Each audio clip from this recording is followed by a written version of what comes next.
എടുക്കാനുള്ള തീരുമാനം. ഇച്ഛാശക്തിയുള്ള ഭരണ സംവിധാനം അതിന് നേതൃത്വം കൊടുക്കുവാനുണ്ടെങ്കിൽ മാത്രമേ ഏതൊരു പദ്ധതി എന്നുള്ളൊരു സംശയം വേണ്ട. തൊഴിൽക്കണക്കിന് 10 ദിനങ്ങൾ എത്തുന്ന ഈ ശബരിമലയിൽ പരിസര പ്രദേശത്തും തീർച്ചയായിട്ടും ഔപചാരികമായ ഉദ്ഘാടന സമ്മേളനം അധ്യക്ഷം വഹിക്കുന്നത് ആണ്.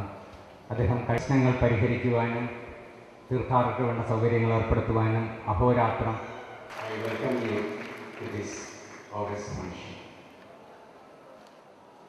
ഈ സമാധാനമായി മഠത്തിലെ ഡോക്ടർ അമിതാഭനാണ് അദ്ദേഹത്തെ ഈ യോഗത്തിലേക്ക്